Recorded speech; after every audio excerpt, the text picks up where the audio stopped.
Welcome to Abundant Life Christian Fellowship. We're so glad you've joined us for today's message. Let's dive in. All right, let's head back to our seats.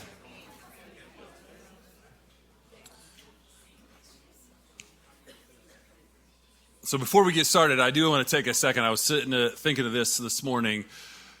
I want us to all reflect just for a second on what Kevin said earlier, that the eternal God that created the universe is excited that we are here. That's really something cool to think about and to just rest in. So I want you to take like 10 seconds and just think about that for a second.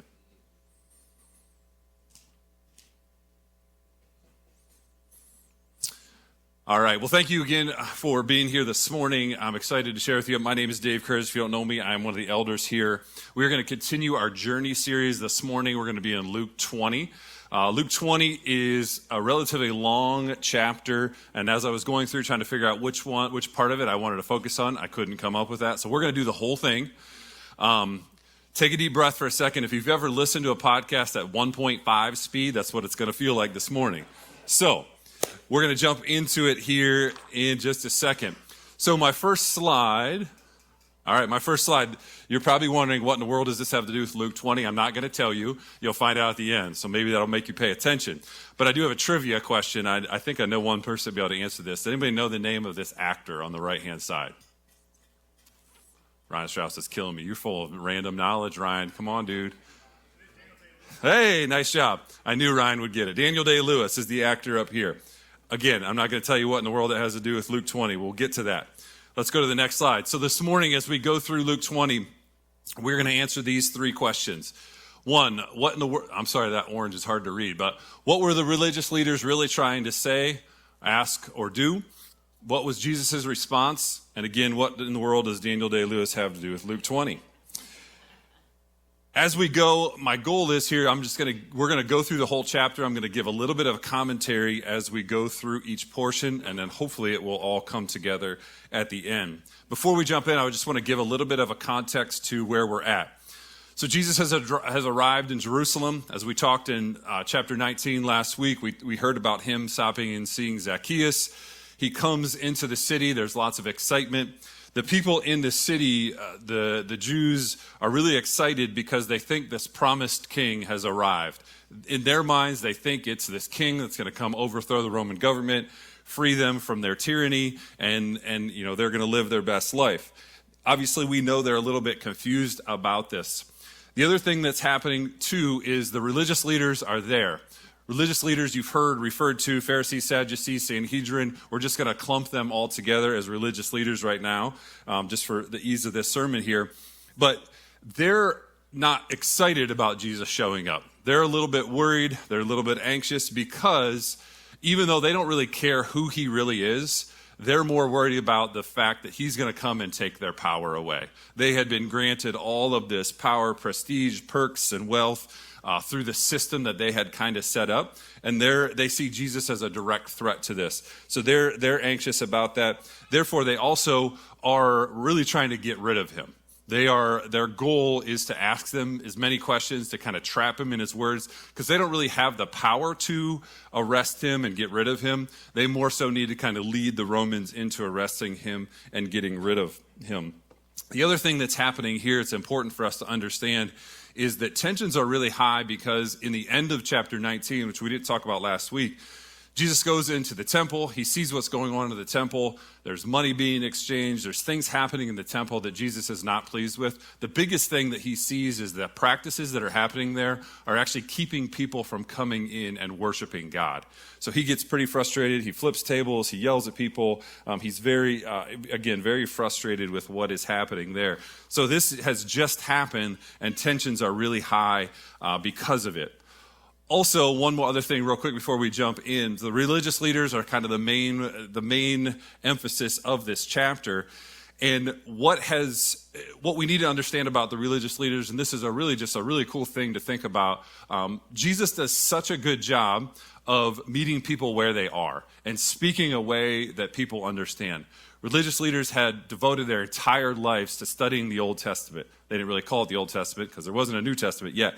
But the laws and the prophets, some of them even had it memorized. So when Jesus speaks to them, he's going to use a lot of imagery and prophecy that's really going to speak to them to help them understand. All right, let's jump into, we're in Luke 20, chapter 1. If you're going to follow along, it's probably pretty small on the screen if you want to follow along in your Bibles with me. All right, now it happened on one of those days, he taught the people in the temple and preached the gospel, that the chief priests and the scribes together with the elders confronted him. And he spoke to him, saying, "Tell us, by what authority are you doing these things? Or who is he who gave you this authority?" But he answered and said to them, "I will also ask you one thing, and answer me. The baptism of John, was it from heaven or from men?" And they responded among themselves, saying, "If we say from heaven, he will say, 'Why then did you not believe him?' But if we say from men, all the people will stone us, for they are persuaded that John was a prophet." So they answered that they did not know where it was from. And Jesus said to them, "Neither will I tell you by what authority I did these things." A couple important things here real quick. One thing, when he says all the people, or what says all the people, there's a large crowd gathered here.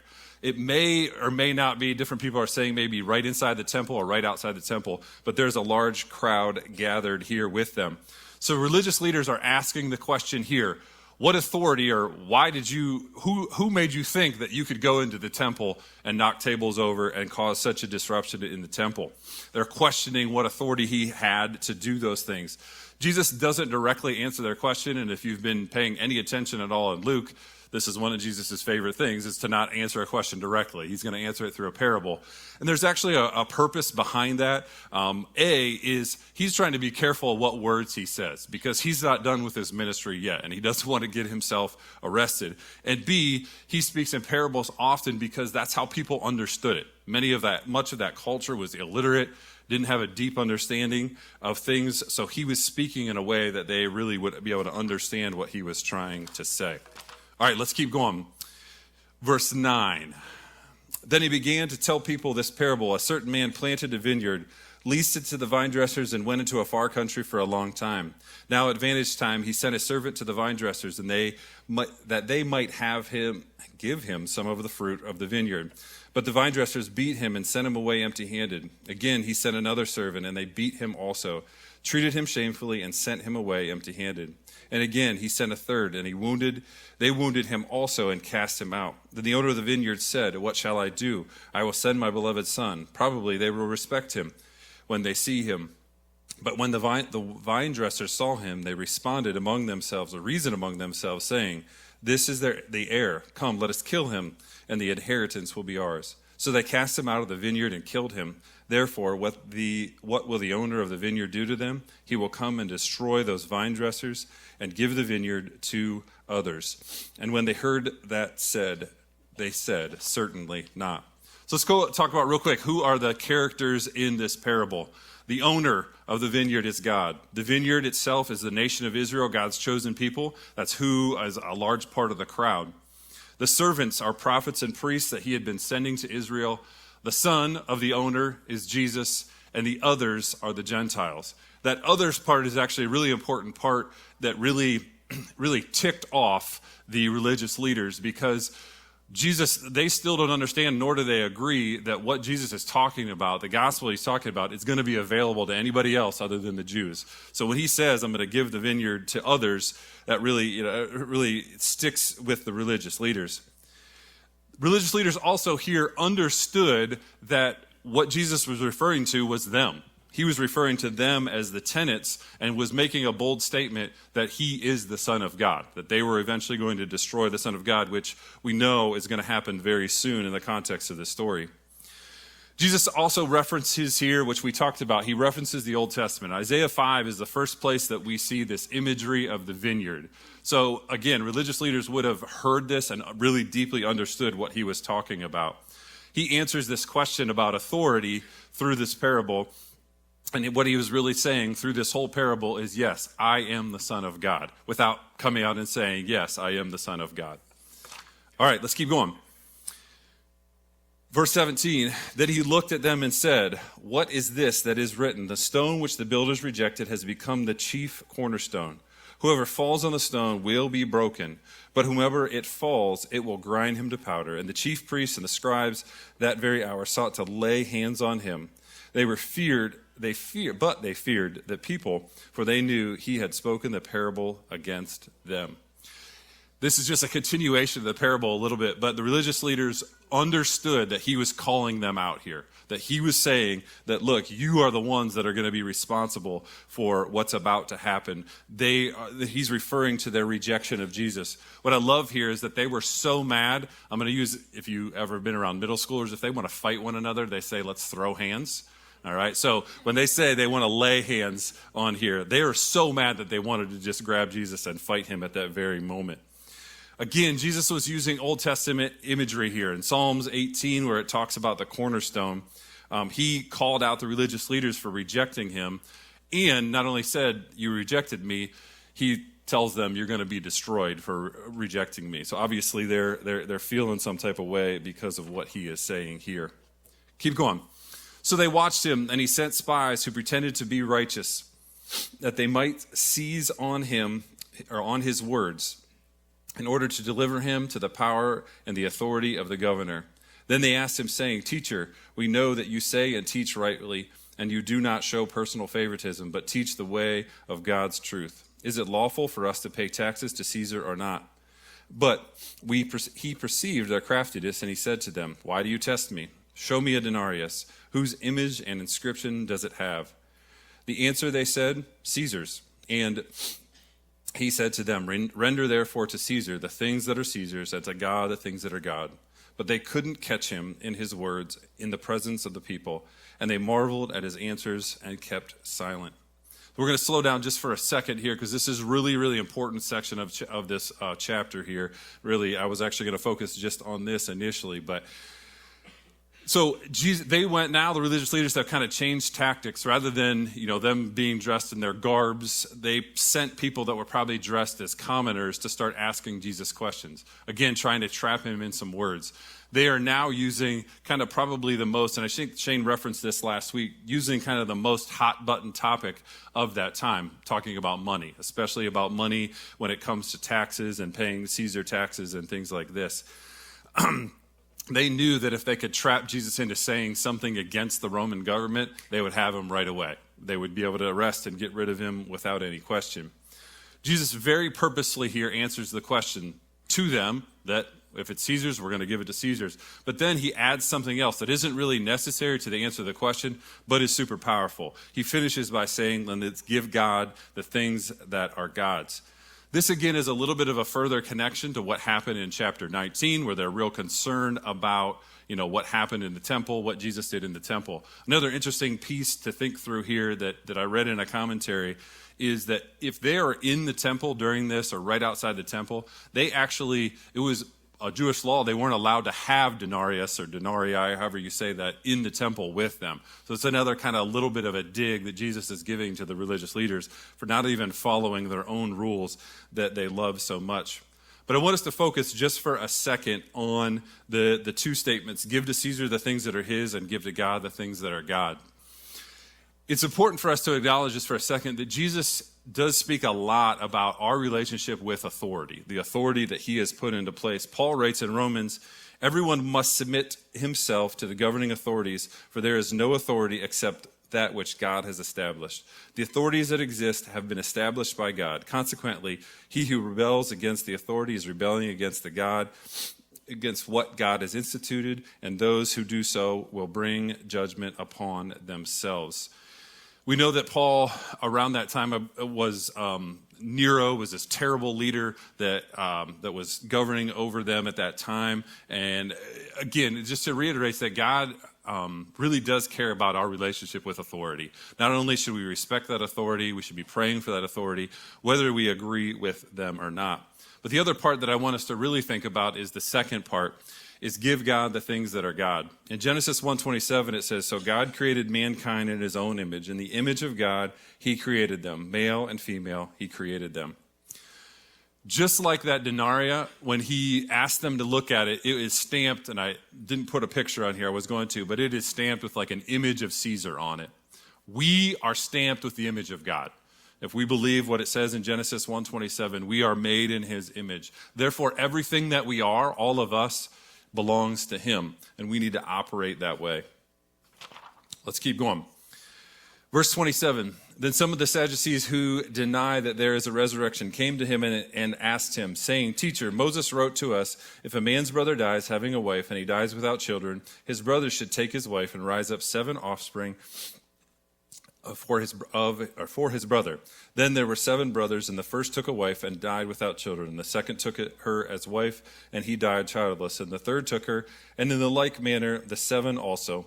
And they left no children and died. Last of all, the woman died also. Therefore, in the resurrection, whose wife does she become? For all 7 had her as a wife. And Jesus answered them and said, the sons of age marry and are given in marriage, but those who are counted worthy to attain that age and the resurrection of the dead, neither marry nor are given in marriage, nor can they die any more, for they are equal to the angels and the sons of God, being sons of the resurrection. But even Moses showed in the burning bush passage that the dead are raised, when he called the Lord the God of Abraham, the God of Isaac, and the God of Jacob. For he is not the God of the dead, but the God of the living, for all live to him.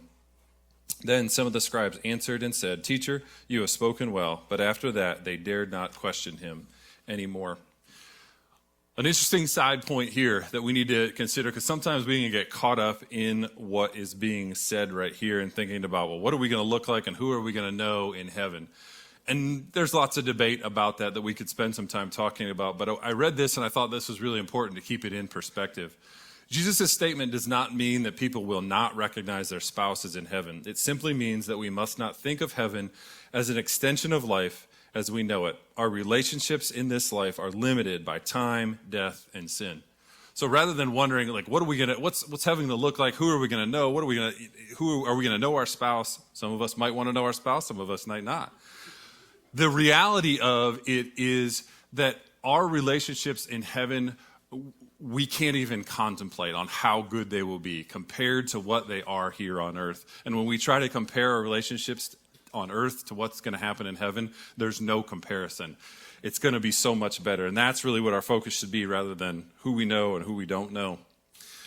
In this passage, the religious leaders, they are trying to trick Jesus into saying something contradictory about the resurrection of himself and resurrection of dead. This is something that they didn't believe and they didn't want to acknowledge. And so they were trying to really get Jesus to mention something that is against what he had already been teaching.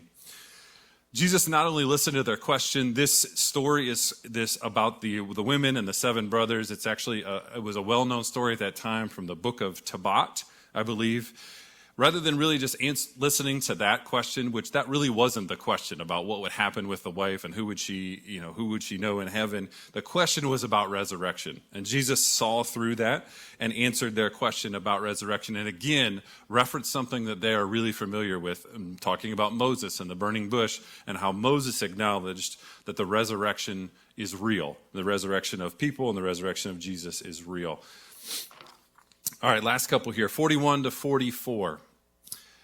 And he said to them, how can you say that Christ is the son of David? And David himself said in the book of the Psalms, the Lord said to my Lord, sit at my right hand till I make your enemies your footstools. Therefore, David calls him Lord. How is he then son? So the religious leaders at this point, they can't even respond. They had been kind of shut down so much, they don't even have an answer or a debunk to this or anything to respond to this. Their traps to try to debunk Jesus, they had failed, and they're really trying to get him to admit that he wasn't the Messiah, had failed. Jesus goes back here and he talks again about Old Testament prophecy. This comes from Psalm 110, and it reminds them that David understood that Jesus was going to be fully God and fully human. Again, something else that the religious leaders did not understand, nor did they want to acknowledge. Let's finish up here. 45, then in hearing of all the people, he said, his disciples, beware of the scribes who desire to go around in long robes, love greetings in the marketplace, the best seats in the synagogue, and the best places at the feasts, who devour widows' houses, and for a pretense make long prayers. They will receive greater condemnation. So I can imagine this happening and there being some pretty awkward silence. He is, rather than Jesus talking in parables and kind of talking around what's going on, he is now going directly at the religious leaders, saying to them, calling out their behaviors and saying that no, that your behaviors are going to lead to the greatest condemnations. They had already been silent. He is kind of kicking them while they're down at this point in time. They're now in their minds thinking about what's our next plan. We know that we can't trap him in his words. We're going to have to figure something else out. Jesus not only here, he puts the nail in the coffin. He completely exposes their true intentions and reminds them that there's going to be eternal consequences for their actions. This takes us back to Daniel Day-Lewis, if we get there. Okay. So Daniel Day-Lewis was the actor that played Lincoln. I think this movie is a little bit older, but he played the movie Lincoln. He did win an Oscar for playing that role. The type of acting that Daniel Day-Lewis took part in is called method acting. I don't know much about acting, but it's a specific technique of acting. It is the actual definition, a technique or type of acting in which an actor aspires to encourage sincere and emotionally expressive performance to be fully inhabiting the role of the character. It is an emotion-oriented technique. So Lewis, when he was being Lincoln, I read a couple things about it which are super interesting. To fully immerse himself into the character on set, Day-Lewis famously requested that everyone, including Steven Spielberg, who directed the movie, to refer to him as Mr. President. That was not just during shooting. It took a couple months to shoot the movie. The entire time, even the family and friends that came to visit, he stayed in character, even when the cameras weren't on. Day-Lewis spent many hours reading books, looking at photographs, touring historic places, and doing extensive research in order to accurately capture the essence and likeness of this American hero. Every aspect of his hair, beard was completely natural and done without much assistance from Spielberg or his crew. Day-Lewis lost a significant amount of weight to match the president's thin, lanky, gaunt figure. Everything down to Lincoln's specific posture and gestures were taken into account by Day-Lewis, whose method acting techniques produced the most authentic on-screen performance of the president. Day-Lewis was so deep into being Lincoln, he even was said to, in a quote that I read, that he actually felt like he heard Lincoln's voice in the back of his head as he was saying his lines. At some level, I think he actually thought that he might be Lincoln, but at the end of the day, he wasn't. What's this have to do with Luke 20? The religious leaders, they were method actors, just like Day-Lewis was in the movie when he was portraying Lincoln. Religious leaders were just actors. They had become phenomenal actors trying to pretend like they were religious. They had devoted their lives to learning about God, Old Testament laws, prophecy, rules, and theology, so much so that they had convinced themselves that they were righteous. They didn't recognize Jesus and didn't even really want to recognize him. By recognizing him, they would have had to give up power and give up the perks that they had grown accustomed to. They had become method actors. Because of this is the people group that Jesus was most critical. This people group that Jesus was most critical was not women, leprosy sufferers, tax collectors, like we talked about with Zacchaeus last week, or foreigners. It was the religious leaders. It was those who called themselves holy, religious, and righteous that Jesus exposed and grew increasingly frustrated with. So how does this apply to us? We have to ask ourselves, have we simply become method actor Christians? This type of Christianity in which an actor aspires to encourage sincere, emotionally expressive performances and by fully inhabiting the role of the character. It is an emotion-oriented technique. So would that be what people would describe about our walk with Jesus, our pursuit of Jesus? Are we just acting? Are we having an emotionally expressive performance when we're around the right people or we're in the right settings? Like Lewis, have we spent so much time learning about God that we have become just very skilled actors? Do we just know a lot about Jesus, or are we Jesus followers? From Luke 20, where the religious leaders got it wrong, they didn't have the right answers to these questions. Do we believe that Jesus is God's son? Do we believe that Jesus is the cornerstone? Do we believe that Jesus lived, died, and rose again? Do we believe Jesus was fully God and fully human? do we give God what is God's, all of us? So I'll leave you with this. If we are simply acting as Jesus followers, we have missed the transforming power of Jesus in our lives. We have missed the opportunity, we've missed out on the joy, peace, patience, and love for others that only He can supply. We have missed the opportunity to spend eternity in the presence of Jesus. Let's pray.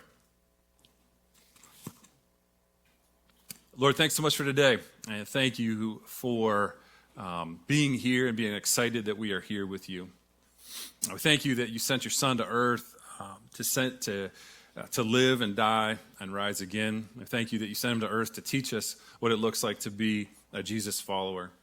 I pray that we would have honest conversations with ourselves and ask ourselves if we are just method acting as Christians, or if we are truly seeking and following you with each of our steps. We love you. In your name, amen.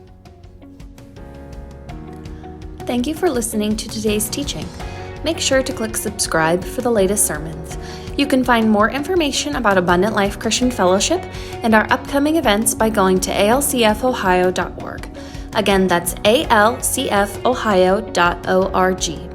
You can also stay connected with us on Facebook and YouTube. We hope you have a great day.